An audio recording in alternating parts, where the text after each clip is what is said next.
कुछ नहीं, पर कुछ तो होता है, एक अस्तित्व होता है, एक सत्ता होती है। क्योंकि अगर कुछ नहीं हो तो फिर आप तो खत्म, आप होते हैं परंतु इस आकार में नहीं होते, अस्तित्व रूप से। तो अस्तित्व रूप से जब होते हैं तो उस अस्तित्व को हम परमात्मा कहते हैं। जो गहरी नींद में सब कुछ मिट जाने के बाद जो नहीं मिटता है, ऐसी एक चीज वहाँ है। आप ध्यान देके देख लो, सोते तो रोज हो पर कभी ध्यान तो नहीं देते ना। गहरी नींद में सब मिट जाता है, सगुण साकार ईश्वर भी नहीं रहता, वहाँ वही निर्गुण निराकार मिलेगा आपको। आपका शरीर नहीं रहता, आपके विचार नहीं रहते, आपके पाप नहीं रहते, आपके पुण्य नहीं रहते, आपका संसार नहीं रहता, कुछ नहीं, सबको मिटा देती है सुषुप्ति। परंतु वहाँ एक चीज नहीं मिटती, अस्तित्व, चेतन, आनंद। सो के उठ के कहते हैं आनंद, बड़े मजे से आनंद से, माना आनंद वहाँ है। आनंद का अनुभव सबको है, सब, चाहे वो मुसलमान ही क्यों ना, कोई हो, आस्तिक नास्तिक, सबको आनंद का अनुभव सुषुप्ति में है। बस उस आनंद को याद कर लीजिए आप प्रार्थना के बाद में, तो आपकी प्रार्थना साकार हो। देखा, बड़ी शोध की है कि प्रार्थना हम लोग दिन रात करते हैं तो काम क्यों नहीं होता। तब श्री कृष्ण के इस वचनों पर ध्यान गया कि मेरी धारणा करोगे तभी होगा साकार।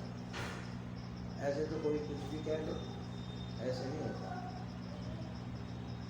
अब उनकी धारणा क्या है, वो आप सुषुप्ति से सीखो कि जो वहाँ न मिटने वाली चीज है, नित्य है, जो छिप नहीं सकती, लुप्त नहीं हो सकती, वो जो एक निर्गुण निराकार आनंद बसता है। आप एक वाक्य प्रार्थना का बोलिए, उसके बाद वहाँ ध्यान दीजिए। गहरी नींद में जो शेष रहता है उसकी, ये कठिन नहीं है, ये अत्यंत सरल है। क्योंकि कुछ करने को तो नहीं बता रहे हैं कि ऐसा करो, वैसा ध्यान करो, वैसा ख्याल करो, ऐसा कोई ख्याल ना करो, ये कह रहे हैं। कुछ करने को तो बता नहीं रहे, सोचने को भी नहीं बता रहे। जो सहज अपना आप आता है उधर ध्यान देना है, तो सबसे सरल हुआ। अगर आपको प्रार्थना साकार करनी है, आपको इस स्थिति को लाना पड़ेगा, नहीं तो प्रार्थना कभी काम नहीं करेगी। अब ये कैसे खोज की गई? आपने देखा होगा कि जब आदमी विह्वल होकर के बड़े भाव से प्राण से जब प्रार्थना करता है तो जल्दी से नहीं हो जाती है स्वीकार। तो उस स्थिति का अध्ययन किया गया कि उसमें क्या होता है। तुमने भाव तो बना लिया, तुमने देखा काम भी हो गया, परंतु तुमने इसकी स्टडी तो नहीं की कि मैंने किया क्या था। हमने उसकी स्टडी की, उसमें से ये निकाला कि उस समय वो स्थिति आती है जो रात को गहरी नींद में,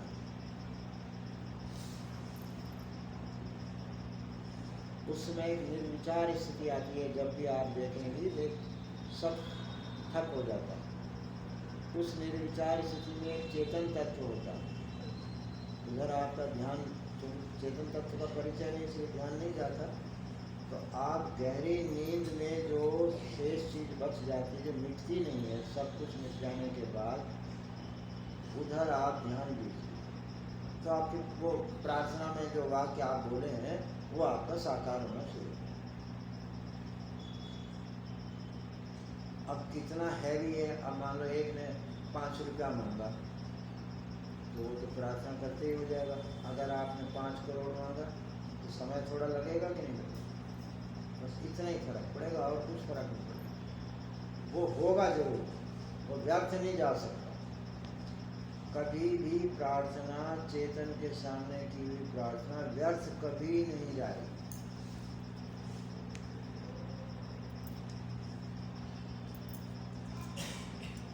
तो आप कहें तो मैं आप सबके लिए एक प्रार्थना तैयार कर दूं,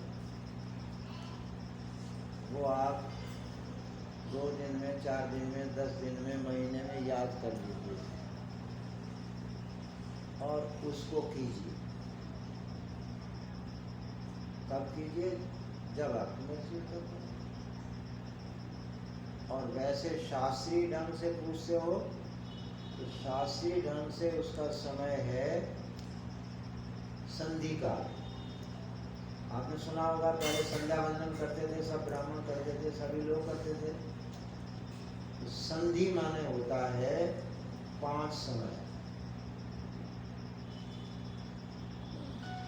जब जागृत अवस्था जा रही हो और निद्रा आने वाली हो, तो जागृत और निद्रा का संधि।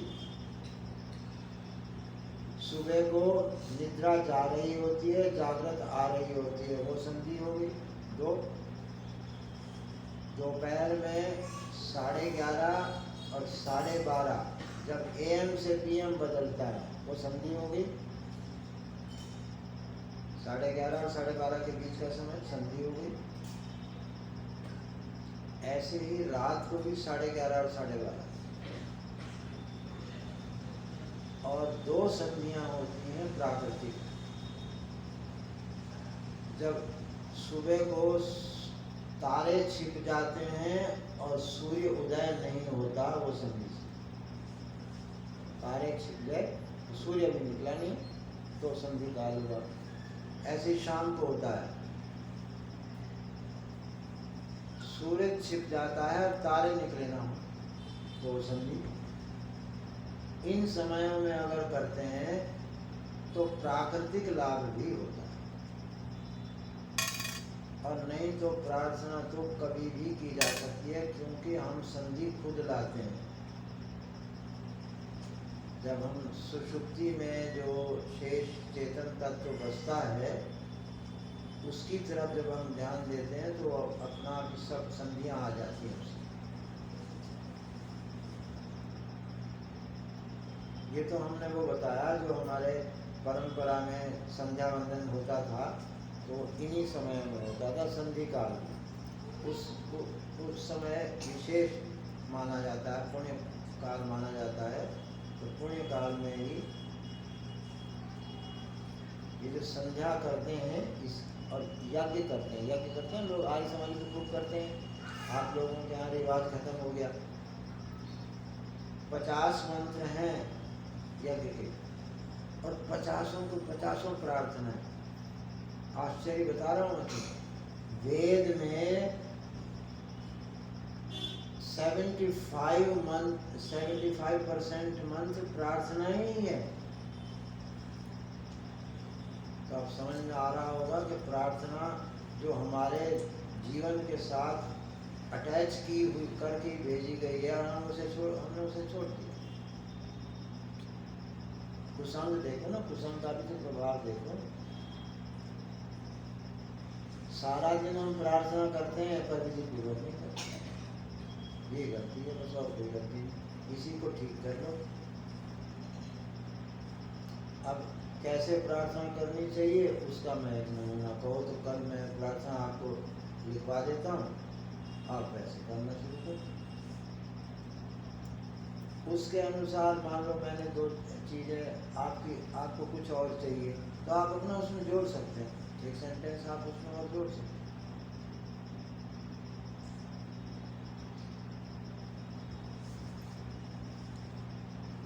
दुनिया में आपको बुद्धि नहीं मिल सकती, वो बाजार में नहीं मिलती। सद्भाव आपको बाजार में नहीं मिलेगा। सद्बुद्धि, सद्भाव आपको केवल परमात्मा से ही मिल सकता है।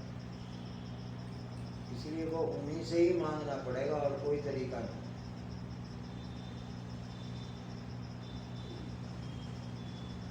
प्रार्थना का इतना व्यापक प्रयोग है कि आप अपने लिए करें,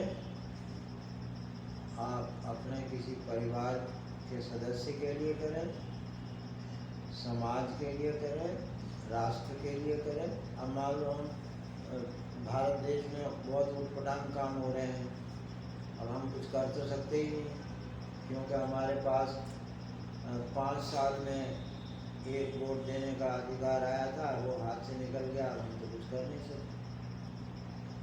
जो हमारे सिर पे बैठ गया वो जैसे नचा कर नाचना कर कुछ सकते, परंतु ईश्वर से प्रार्थना कर सकते, देश के लिए भी कर सकते, सब काम के लिए।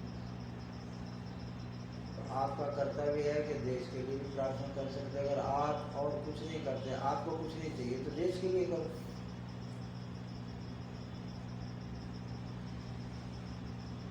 किसी दूसरे के लिए करो, समाज के लिए करो।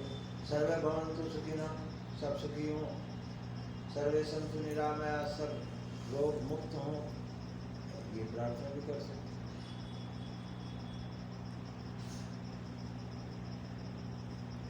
अगर आप ऐसा नहीं करते हैं तो कूड़ा कबाड़ा आपके दिमाग में चलता रहेगा और वो आपको दुखी करेगा, आपसे गलत काम करवा देगा। आप सही दिशा में अपने मन को लगाओ।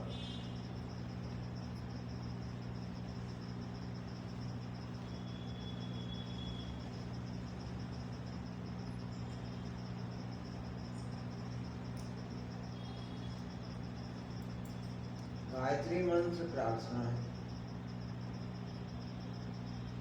महामृत्युंजय का मंत्र प्रार्थना है, सब प्रार्थनाएं हैं वेदों में, अधिकांश प्रार्थना। इसका अर्थ है कि हमको ये सब छोड़ दिया, हमने प्रार्थना करना ही छोड़ दी। अच्छा, अगर किसी का अहंकार बहुत ज्यादा वो हो रहा हो तो मैं क्यों मांगू?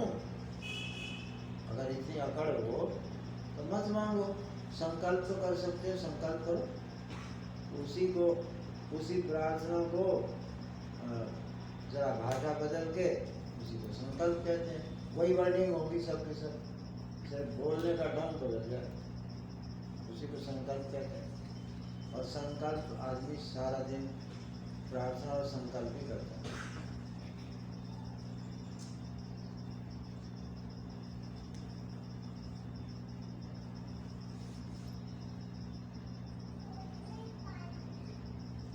नमस्ते, एक चीज सीखी, अगर सीखिए तो एक बार नमस्ते करके दिखाओ देना सब।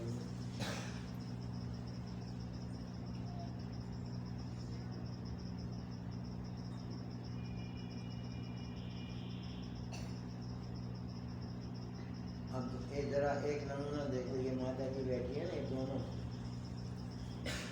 इनका सिर नहीं झुकता। देखो नमस्ते करने माँ कहती, सिर नहीं झुकेगा। और अगर सिर नहीं झुकेगा तो वो स्थिति नहीं आएगी, वो स्थिति नहीं आएगी तो आप उसका स्पर्श नहीं कर सकते हैं, तो होगा।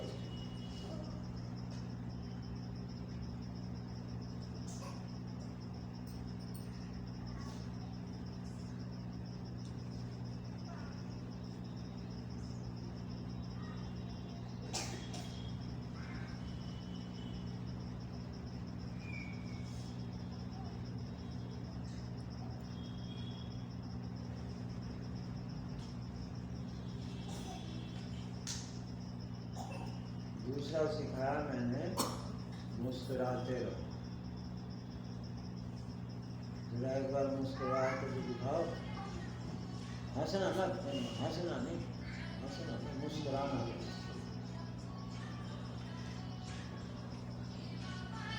मुस्कुराई नहीं,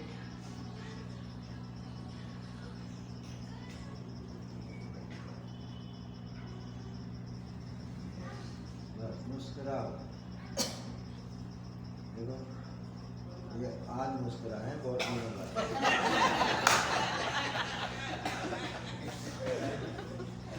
अब ये हंस रहे हैं, हंसना नहीं मुस्कुराना। ये सीखना हमें राम से।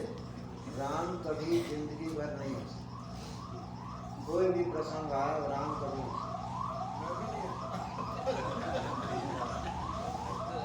बस मुस्कुराओ।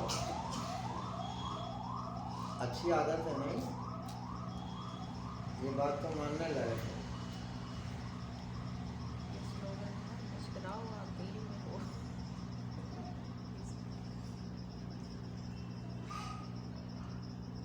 हंसने से एक सुखाभास होता है। आप लोगों को मैं मनोवैज्ञानिक बात बताता हूँ, उसका आदमी मजा लेता है और यही उसका काम खराब है। सुख दो प्रकार का होता है, एक आत्म सुख भगवत सुख, और वो होता है गैरिंग, वो और कहीं नहीं होता, या ध्यान। और दूसरा होता है वो सुख जो इंद्रियों से मिलता है। जीव का सुख किसमें? स्वादी चीजों में। आपने देखा होगा आंख में खुजली होती है ना कभी कभी, और हम आप ऐसे करते हैं, वो सुख ही तो होता है, वो होता करते हैं। खुजला देखिए, खुजली में सुख ही तो होता है। जैसे मुझे यहाँ खुजली जैसे मजा आती है ना, ये वाले सुख से अगर आप बचा के निकाल लें तो आप सचमुच महान हो। तो सारी दुनिया इसी सुख में, इस इंद्रियों के सुख।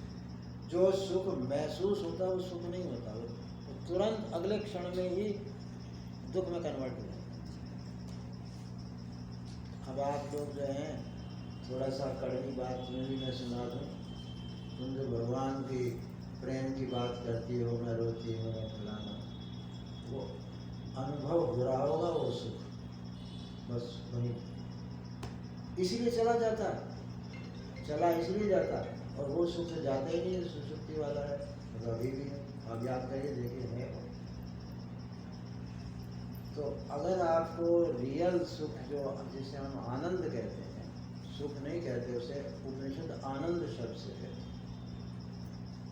वैसे खय शब्द है ना, खय, खय माने होता है आनंद, खय माने होता है आकाश। कम ब्रह्म खम ब्रह्म, ये उपनिषद है। खम कै माने भी ब्रह्म और खय माने भी ब्रह्म। अब वो सू लगा दिया तो बात छिप गई, आप लोगों को पता ही नहीं चला कि परमात्मा को ही कहा जा रहा है। अब वो जब महसूस होता है तो वो दुख में कन्वर्ट हो जाता है। जो सिर्फ अनुभव होता है वो सुख सुख, यह अध्यात्म उसी सुख की ओर ले जाता है और इस सुख से छुड़ाता है। और सारी दुनिया इसी में फंसी हुई, बस इतना ही फर्क है। अब अगर आपको परमात्मा सुख चाहिए तो भगवान की मुस्कुराहट का ध्यान करो, आपको महसूस होना शुरू हो जाएगा। वो अनुभव्य नहीं होता, वो अनुभव स्वरूप है, असली सुख, असली आनंद। चलो गहरी बात है, उसे बाद में देख लेंगे, अभी उसकी ओर चलने वाली बात करते हैं। एक कितना टाइम? 6 बजेगी, 5:35।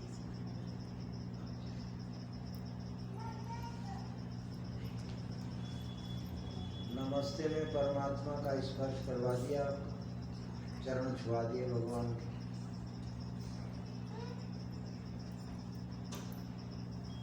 मुस्कुराहट में भगवान के आनंद को छुआ दिया मैंने।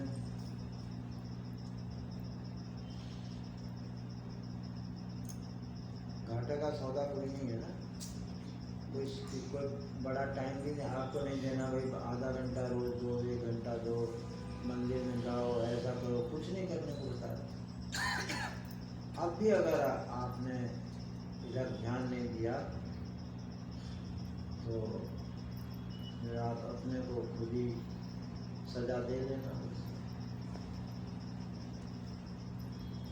अब तीसरी बात, प्रार्थना जो है वो आपको मुझे करानी है, कल मैं कराऊंगा उसे। मैं लिख के तैयार करूँगा सबके काम की। क्या क्या बातें होनी चाहिए? ऊपर से चलो, पहले तो सद्बुद्धि चाहिए, सबको चाहिए। उसके बिना जियोगे कैसे? सद्बुद्धि के बिना।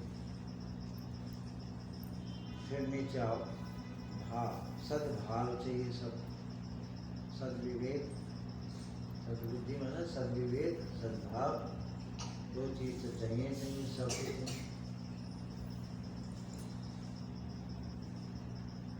तीसरी चीज स्वास्थ्य सबको चाहिए। बताओ कोई है जो इसमें मना कर दे कि मुझे सद्बुद्धि, सद्भाव, स्वास्थ्य नहीं चाहिए? सबको चाहिए। तो ऐसी प्रार्थना हम बनाएंगे जिसमें ये सब हमें, जो सबको चाहिए, सद्बुद्धि, सद्भाव और स्वास्थ्य।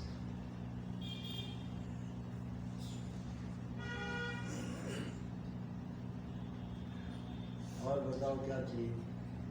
सोच के छुपा हुआ है ना, जिसको अपन नमस्कार कर रहे हैं, चेतन जो है तो सही, लेकिन अखंड दिखता नहीं है।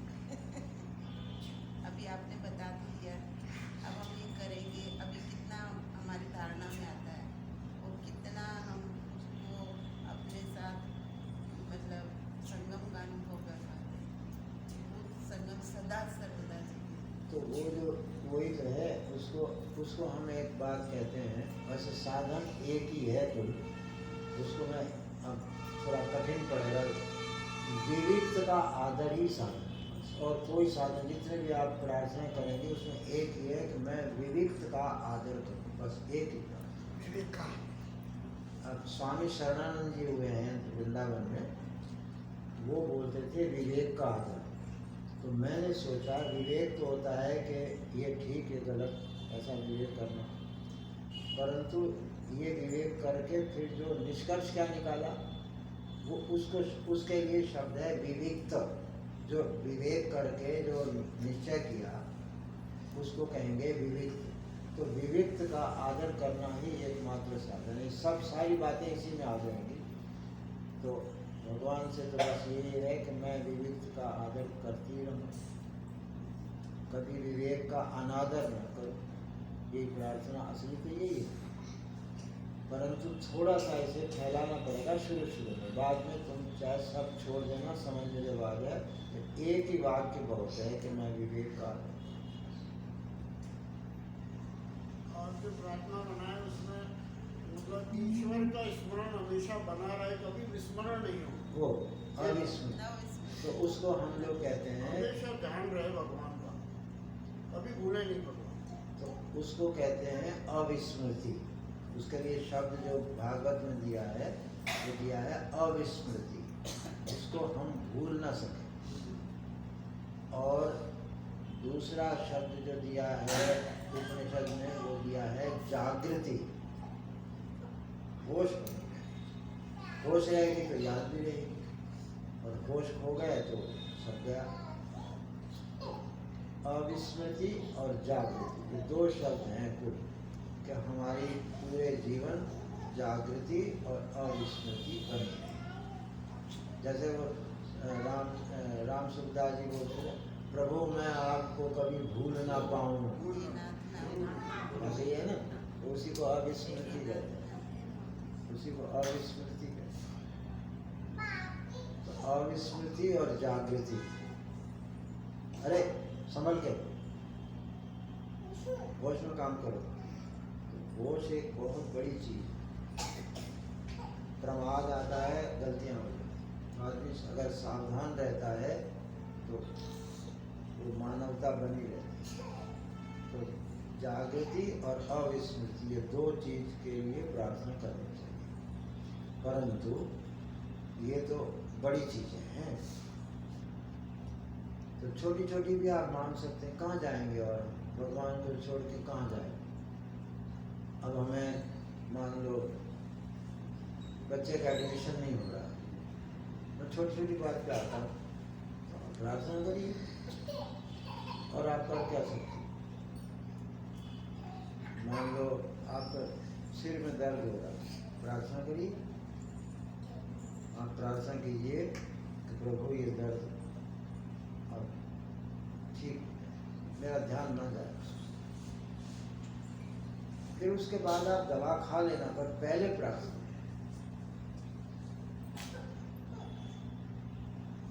ऐसी और सब घर में 70 बातें होती हैं, उन सब को आप प्रार्थना से जोड़िए।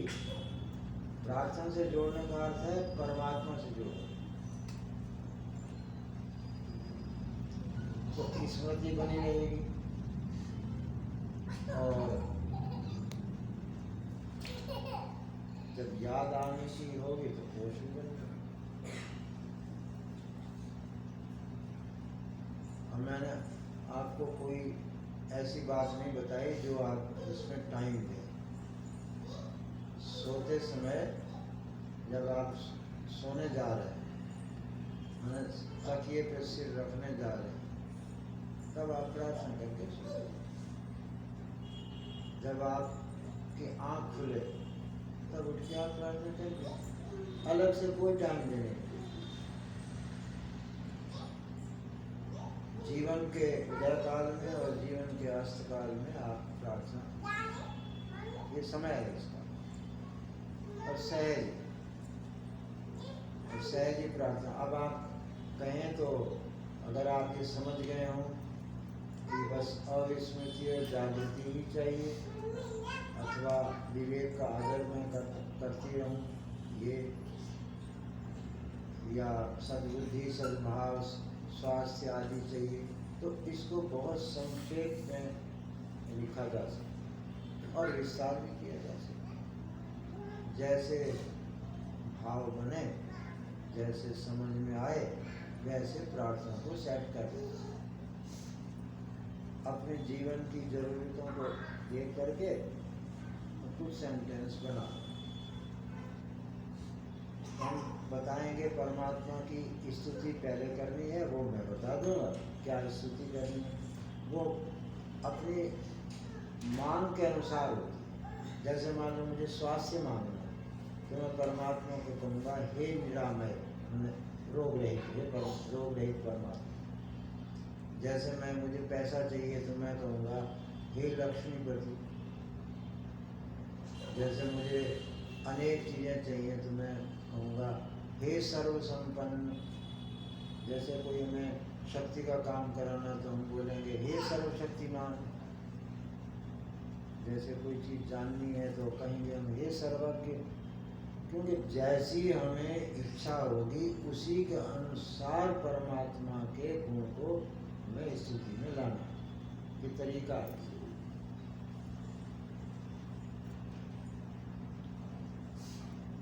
हे ज्ञान स्वरूप,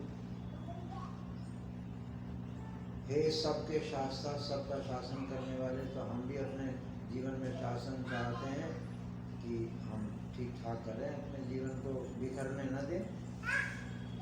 इस तरह से इसका तरीका है प्रार्थना करने का। तो स्तुति के वाक्य, स्तुति के शब्द मैं बता दूंगा, अपनी इच्छाएं आप संक्षेप में कर लीजिए, उसको उसमें बीच में जोड़ दीजिए। बाद में एक कॉमन वर्ड आता है कि मैं आपकी शरण हूँ। सारा जीवन आप में समर्पित है।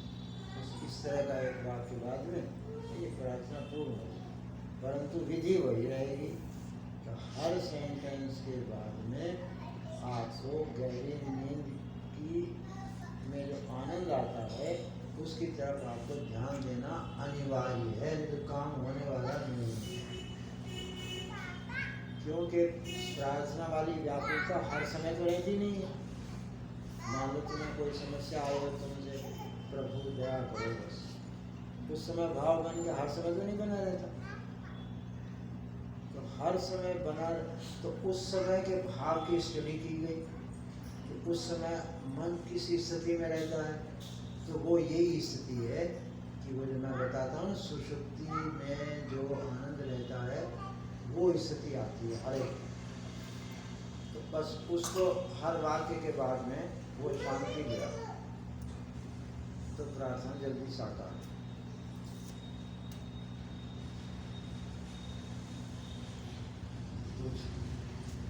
प्रश्न तो करो, नहीं तो समाप्त करो। जिससे अपन नमस्ते आपने सिखाया है, तो मन में क्या भाव रहना चाहिए उसका? किसमें? नमस्ते करते समय मन अच्छा, में क्या भाव रहना चाहिए? आप लेट आए हैं ना? हाँ। अच्छा, ठीक है, दोबारा बता देते हैं। कोई भी प्रार्थना करना, फिर उसमें रुकना, रुकना नहीं, क्या चेतन का चिंतन। जो देखो ना, भागवत में जो मैं श्लोक भी बोल रहा हूँ, मत धारणाम धारयत कासा सिद्धि सुदुर्लभा। ऐसी कौन सी सफलता प्रार्थना है जो सिद्ध ना हो सकती हो, परंतु चेतन की धारणा करना। और चेतन का अनुभव गहरी नींद में होता है। आप देखते हैं वहाँ कुछ नहीं बचता सिवाय चेतन तत्व के। अब चेतन तत्व जानती नहीं हो तो धीरे धीरे जान जाओगी, अनुभव कर लोगी। आप लोगों को सिर्फ जड़ता का अनुभव है। अब ये हाथ पैर चलाने का नाम चेतन ही तो जड़ता है। जो मशीनें चलती रहती हैं वो क्या चेतन थोड़ी होती है मशीनें? चेतनता समझना हो तो आओ, मैं दिखा दूँ तुम्हें। जो जान रहा है भीतर से वो चेतन, जो सब कुछ जानता है, स्वप्न को भी जानता है, सुषुप्ति को भी जानता है, तुम्हारी जागृत अवस्था को भी जानता है, तुम्हारी हर गतिविधि को जानता है, बाहर की गतिविधियों को जान रहा है। एक वस्तु ऐसी है, उसका मैं